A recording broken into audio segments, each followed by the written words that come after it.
Olá, amados, queridos, primeiro eu quero pedir perdão pela minha rouquidão, mas eu queria meditar com os amados sobre o que está acontecendo e esse destaque das redes sociais, até a grande mídia, tem destacado como a revista Veja, chamando de o culto que nunca acaba, que alguns estão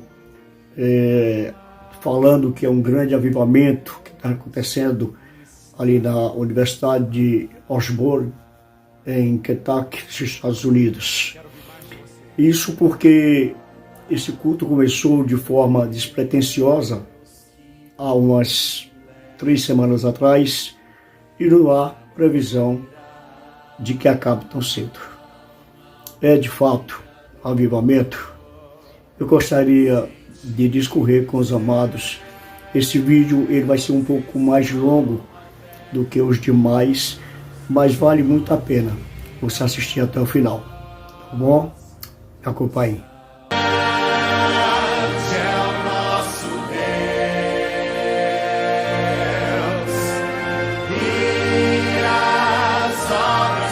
Como sempre, queridos, há aqueles que são céticos e que acham que tudo não passa de histeria, de emocionalismo, respaldados muito naquilo que nós conhecemos como princípio regulador do culto.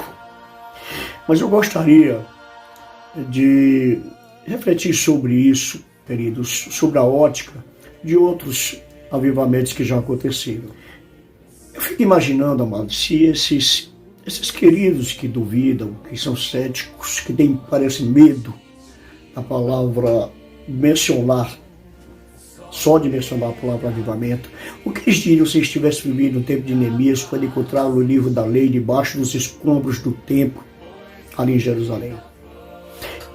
E se a gente vê lá no livro de Neemias, que quando Esdras abriu o livro diante de todo o povo, este podia vê-lo, pois ele estava no lugar mais alto. E quando ele abriu o livro, o povo todo se levantou. Esdras louvou ao Senhor, o grande Deus, e todo o povo ergueu as mãos e respondeu: Amém, Amém.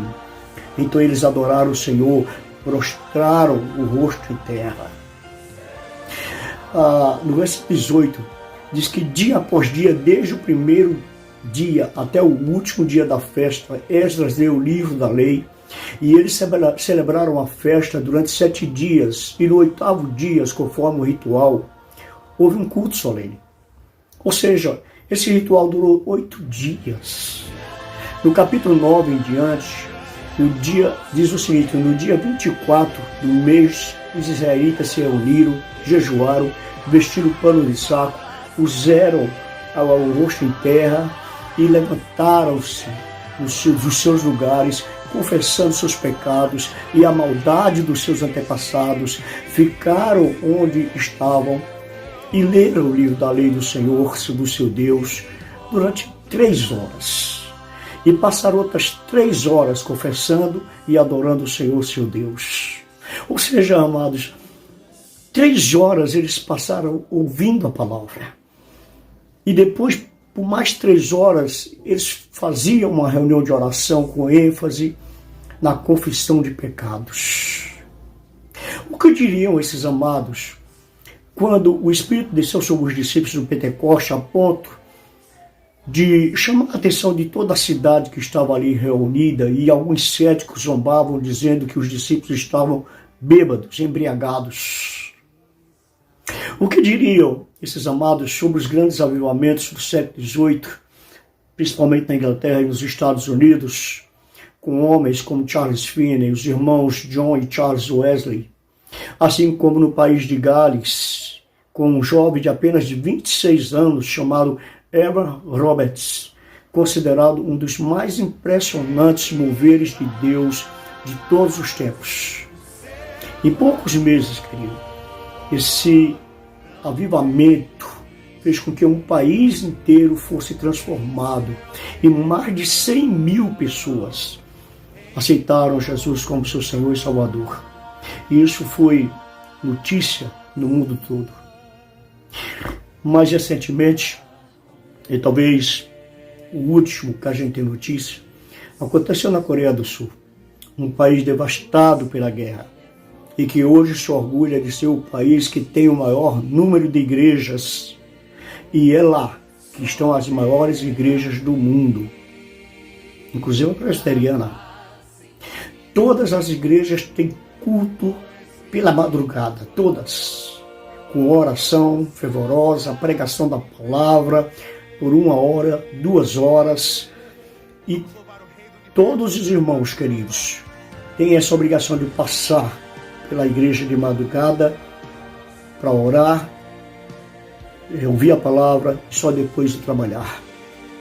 Quando você lê sobre os grandes avivamentos, você percebe algumas características bem interessantes. Geralmente, amado, eles acontecem em países devastados em meio à grande depravação e degeneração da sociedade, à corrupção do governo e à grande apostasia. Quando comecei a ler sobre o que está acontecendo ali em Osborne, quase simultaneamente eu vi uma manchete que destacava uma pesquisa de que pela primeira vez na Europa o número de desigrejados ultrapassa o número de crentes. E não é só lá. Veja essas manchetes.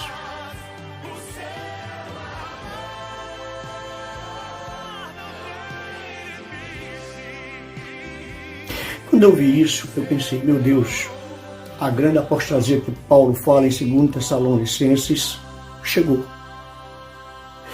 Mas quando li sobre o avivamento dos Estados Unidos, logo em seguida, eu lembrei da profecia de Joel 2, repetida por Pedro em Atos, depois do Pentecoste, ali naquele sermão famoso de Pedro, e que diz: nos últimos dias, diz Deus, derramarei do meu espírito sobre todos os povos. Os seus filhos, as suas filhas profetizarão, os jovens terão visões, os velhos terão sonhos. Então eu pensei, meu Deus, os últimos dias estão às portas. A segunda característica dos grandes avivamentos é que eles sempre partem de uma pessoa, de forma pessoal, individual, quase nunca de uma coletividade. Eu vou citar só alguns exemplos dos grandes avivamentos, especialmente do século XVIII na Inglaterra e Estados Unidos. Eles começaram com homens como Charles Finney, John Wesley, George Whitefield, Jonathan Edwards e tantos outros. Eu aconselho até você ler o livro Heróis da Fé, que conta os grandes feitos desses homens.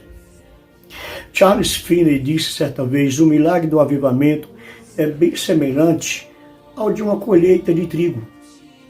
Ele desce do céu quando crentes heróicos entram na batalha decididos a vencer ou morrer. E se for necessário, vencer e morrer.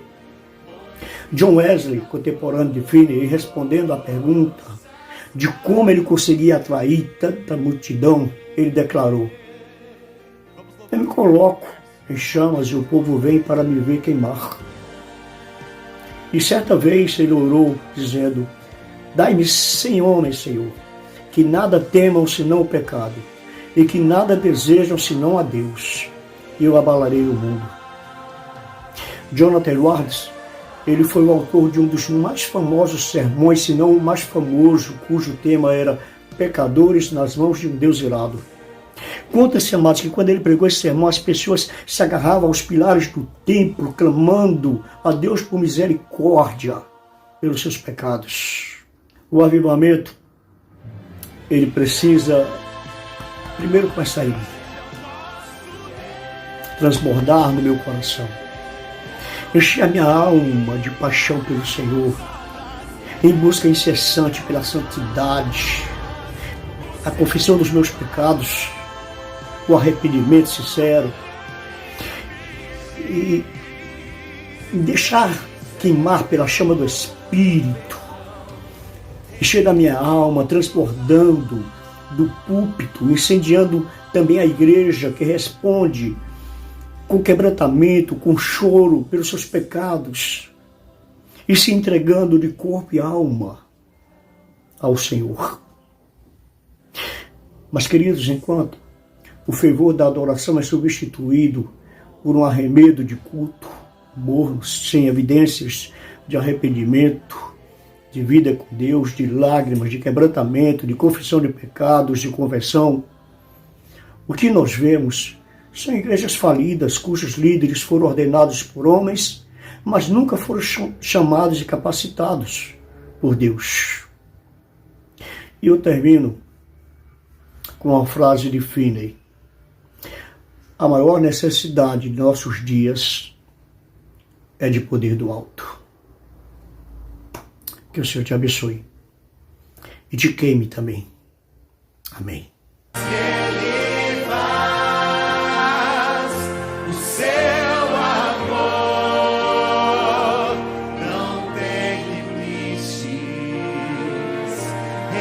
Seu perdão.